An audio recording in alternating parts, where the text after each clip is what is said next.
France, Germany, and the UK prepare a formal rebuke to Tehran over its atomic energy program. It's the latest pressure tactic forcing Iran to stop breaching the nuclear deal and cooperate with the UN's nuclear watchdog.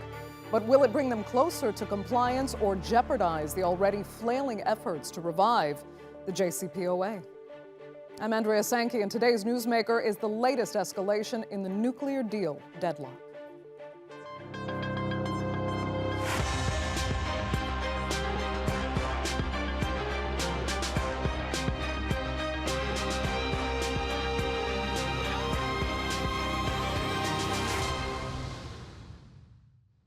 Three months from now, Iranians will elect a new president. With reformist Hasan Rouhani having reached his two-term limit, many are concerned the candidate preferred by the country's hardliners will claim victory in June.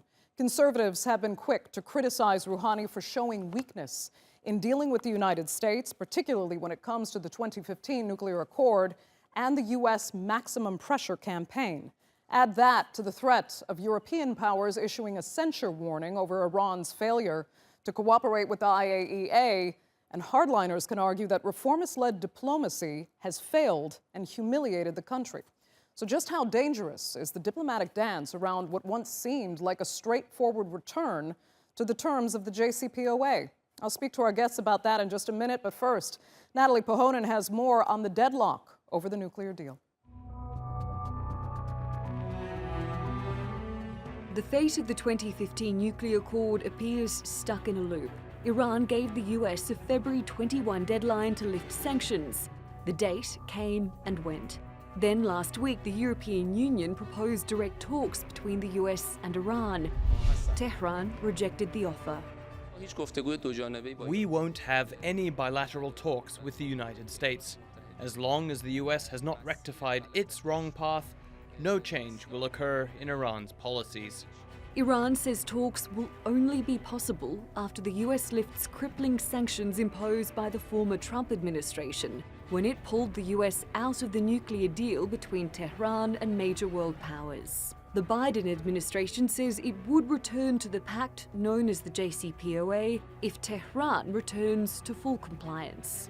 First, let me say we're disappointed in Iran's response. We remain ready to re-engage in meaningful diplomacy to achieve a mutual return to compliance with Jcpoa commitments. And we will be consulting at every level with our P5+1 partners on the best way forward. One of the key components of the deal is allowing regular inspections by the UN's nuclear watchdog, the International Atomic Energy Agency, to verify the amount of uranium enriched by Iran. In response to the US refusal to revoke sanctions, Iran suspended some of those inspections in February.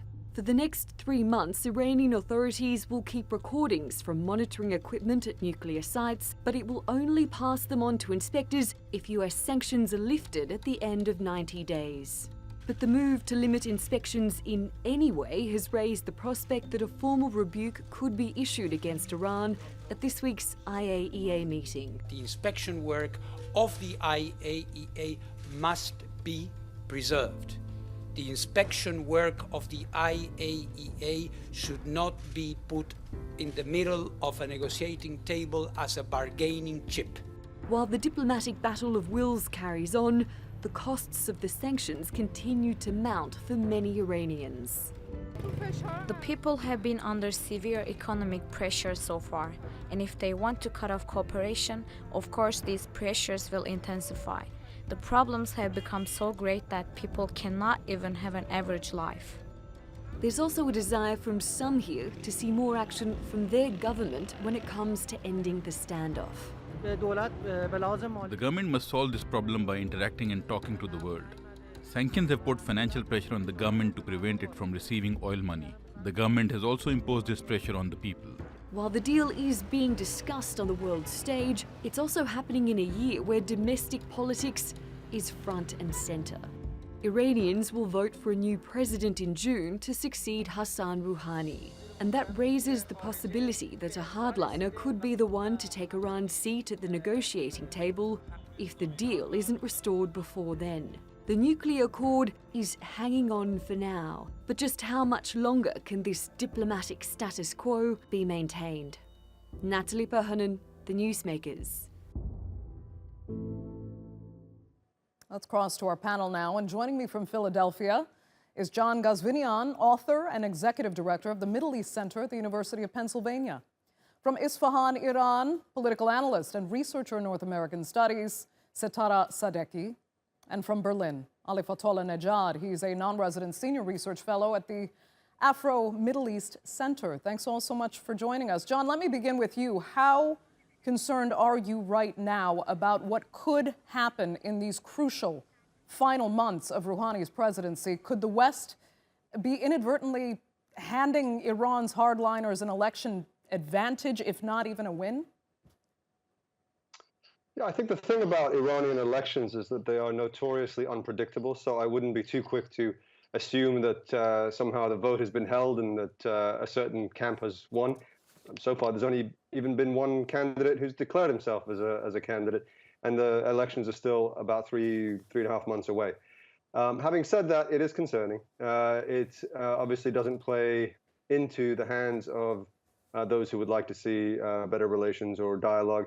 I think a lot of us are just really surprised at this point, the fact that we're now into March and that this is where we are. This should have been something quite simple. Both countries putatively, ostensibly said they were interested in returning to the Jcpoa. It's actually not that difficult. It's not that complicated. The deal is already there. It's already been negotiated several years ago. The optimist in me would like to believe that these latest shenanigans are just kind of, something we have to go through. Both sides have to show strength before kind of making concessions. But the pessimist in me looks at history, and I've just finished, spent many years writing a book that's just come out on the history of U.S.-Iran relations, and I detail in great length there, many years of, this kind of pattern of missed opportunities, of bad faith diplomacy, of diplomacy in kind of quotation marks, diplomacy that is intended to kind of position yourself politically against your adversary rather than actually look for a serious solution. I think that's where what we're looking at now. It's concerning. It feels like these latest steps are more of a move to escalation than they are to actually serious diplomacy. Setara, let me ask you if you're on the same page as John there, and I want to also ask you, as an Iranian yourself, do Iranians, in a sense, feel humiliated by what has happened, particularly in the last months of this process? The United States pulling out of the deal, then saying, okay, we'll come back online, but only with conditions. How does it feel on the ground in Iran? Well, according to public opinion polls, Iranians feel that the economic pressure is more a result of the economic mismanagement inside the country, but they also say that they have lost their faith. I mean, a majority say that they have lost their faith in any negotiations with the United States, and that they feel that Iran has given enough concessions without having received anything.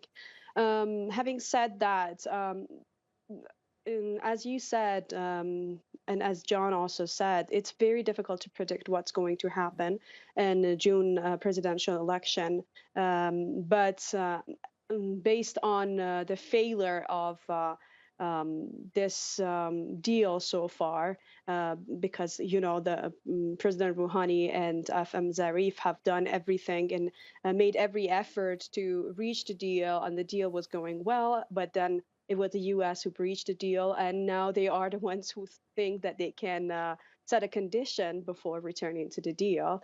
This means that the Iranians will favor a presidential candidate that I would say is more a principalist than a reformist. And I'm mindfully using the word principalist because the dynamics of the political system in Iran cannot be categorized simply into just moderates versus hardliners. That's very simplistic view of the Iranian politics.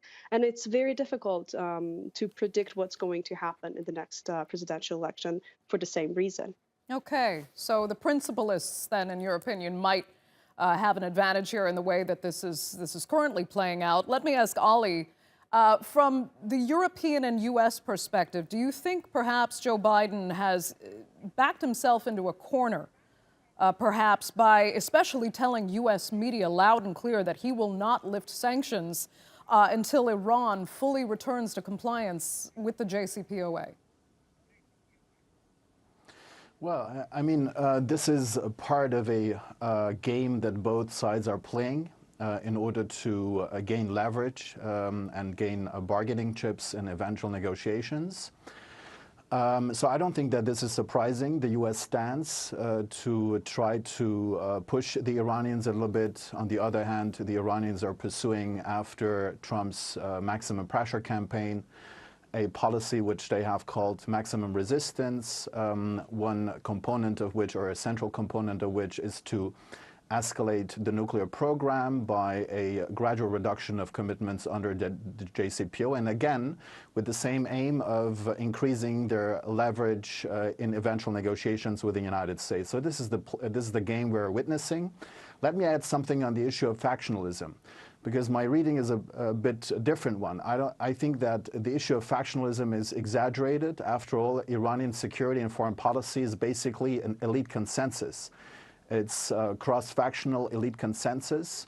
And if you go back to a decade ago, you see that the secret negotiations between Iran and the United States was green-lighted by the Hardliners, by the supreme leader, of course, who is the top decision maker in Iran. And then the baton was basically passed on to the centrist and not reformist Rouhani administration and Foreign Minister Zarif, who then engaged in the public realm in the JCPOA negotiations between 2013 and 2015. So today we are witnessing this strategy that I've outlined earlier, which is also a product of elite consensus. Hence the significance of the June presidential elections on foreign policy, I think, is quite limited, because the Hardliners as well have the same interest as the entire Iranian establishment, that is to see those onerous sanctions removed that have decimated Iranian oil income, that have had a destabilizing effect on the political system in Iran. So this is a cross-factional vital interest. Okay. John, Hardliners or Principalists, the question is, if Rouhani loses the next election and someone like Mahmoud Ahmadinejad takes his place, will all this work, all these negotiations we've been talking about and covering so closely and discussing even right here, right now, be for nothing? No, I don't think so. And I actually think that Ali makes a really good and important point, which is that actually, when it comes to Iran's foreign policy and when it comes to its national security interests and its strategy and especially the nuclear file, there is a remarkable consistency across the board in the Iranian political establishment. And that is a consistency that goes back at least 20 years. I mean, this is what's extraordinary to me as a historian when I look at the last 20 or so years of negotiations between the US and Iran over this sort of nuclear issue. Iran's position, whether you like it or not, has been remarkably consistent. Their red lines have been very clear. They have insisted on their right to enrich uranium under the Nuclear Non-Proliferation Treaty, and their right to defend themselves. And their red lines are very clear. And there isn't a huge difference between so-called reformists and hardliners and pragmatists. There's a difference of tone and approach. To be honest, it's been and I don't mean this as a criticism necessarily of the U.S., but it's the reality that it's been the U.S. that has been unpredictable and has kind of changed its stance quite a lot over the last 20 years. I mean, the Bush administration, notoriously insisted on zero enrichment, which was a non-starter, and then the Obama administration, wanted these serious talks, but wasn't going to change its mind about enrichment, and then it did change its mind about enrichment, which actually produced results. And then Trump withdrew from those deals, and then Biden says, we want to go back to the deal, but then actually ends up ordering airstrikes. And it's not always entirely clear what exactly the U.S. strategy is when you look at it simply historically, because I'm not sure the U.S. knows exactly what it is that it wants from Iran, other than kind of capitulation. Whereas Iran is simply defending its national security interests. I don't mean that as a defense of Iranian foreign policy, just to say that they're in a different position from the U.S., I think, on this. Let me get the opinion quickly of Satara in Iran then. I mean, do you think whatever party is in power in Iran, that Iran has always been consistent, as John was saying, in its foreign policy approach. And it's the U.S. that has been entirely unpredictable, because many foreign analysts would say there is a severe difference between the position that the principalists, as you call them, take and the reformists. Well, yeah, I agree with John and Ali that there is some sort of consistency within the Islamic Republic's foreign policy, and the red lines are set by the supreme leader, and no matter who takes position or takes office, they have to observe those red lines. And it's also the parliament who sets certain conditions, as we're witnessing the role of the Majlis or parliament in the recent talks as well. And the point that I wanted to make is that we cannot or we should not see the Iranian politics as only two fronts of hardliner versus moderates. It's more complex than that. But that doesn't mean that there is a great difference between the foreign policy that any of these political parties will take.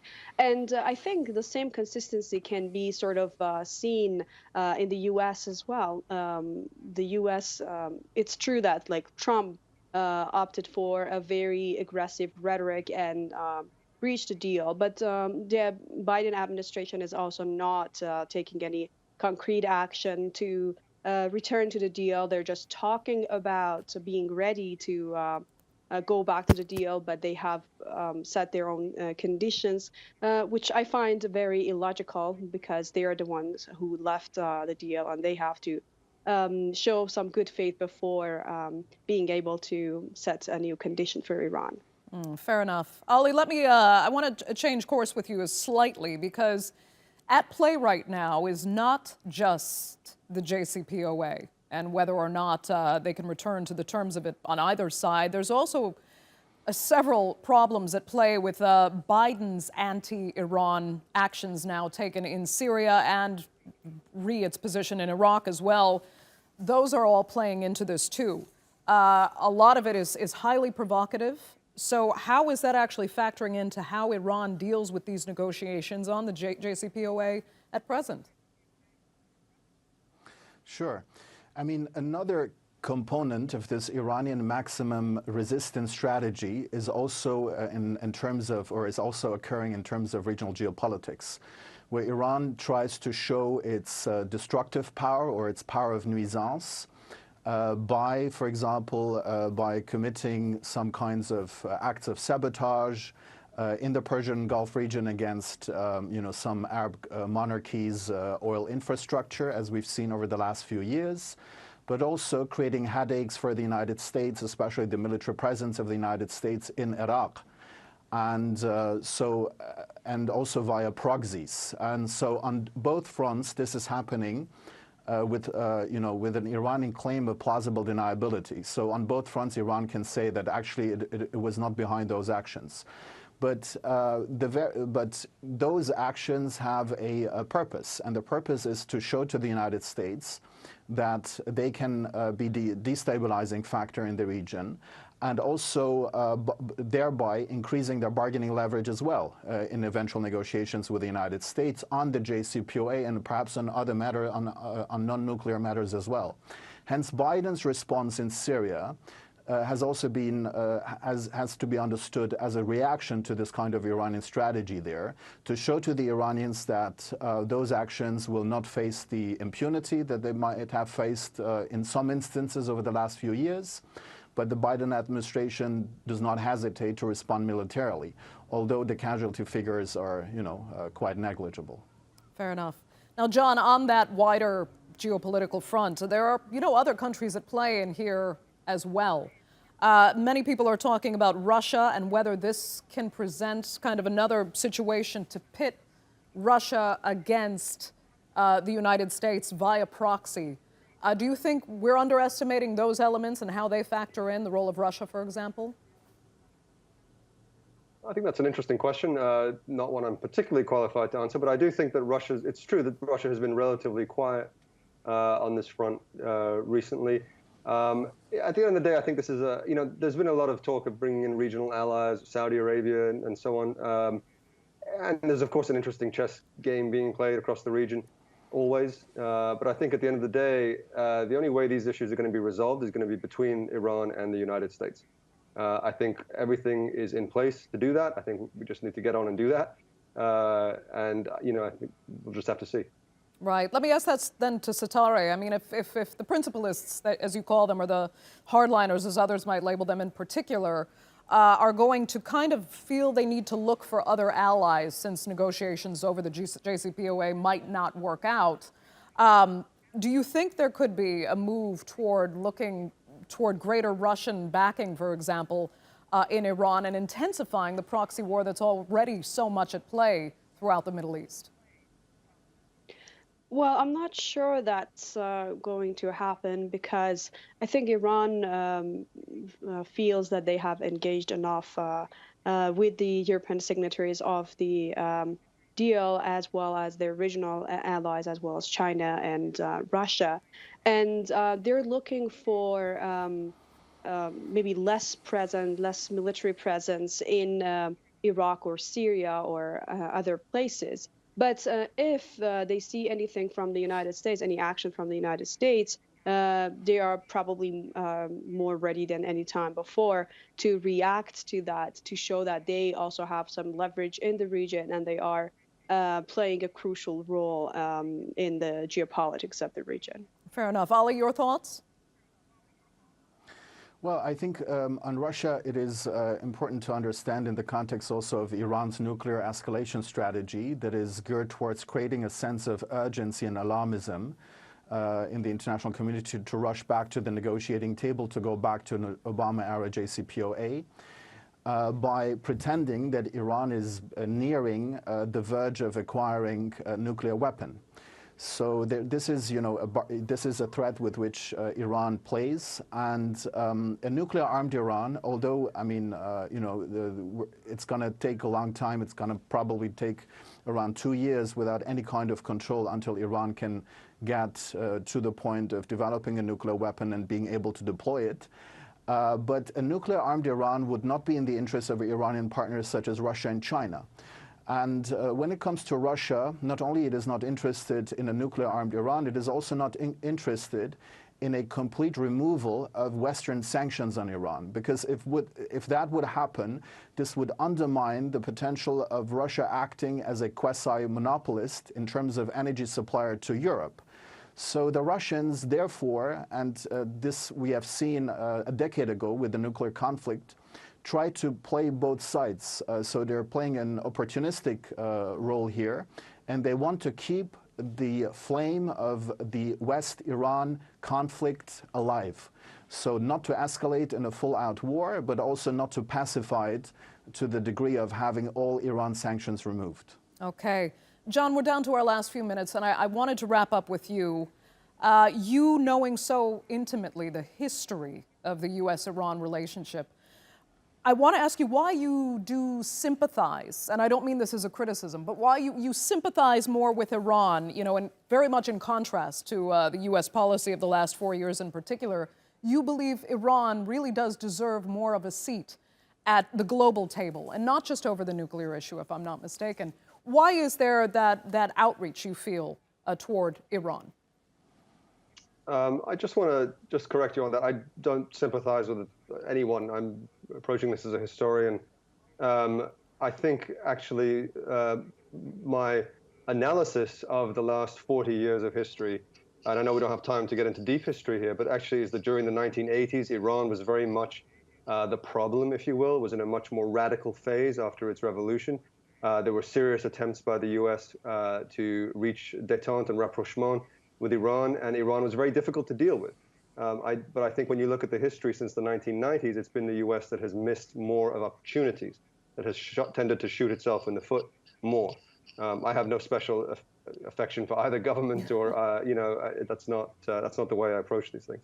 Fair enough. I should have said it more in the terms that you are less antagonistic, let's put it that way, toward Iran, which is a great thing, actually, for diplomacy, and is valued coming from someone who really does understand the history of the relationship of these two countries over the last decades.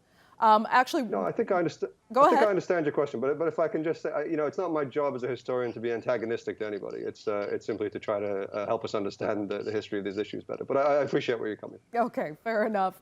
John, we're going to wrap it there. I'd like to thank all three of our panelists so much for joining us on this edition of The Newsmakers. We'll be back tomorrow with another edition. Thank you so much for watching. See you next time.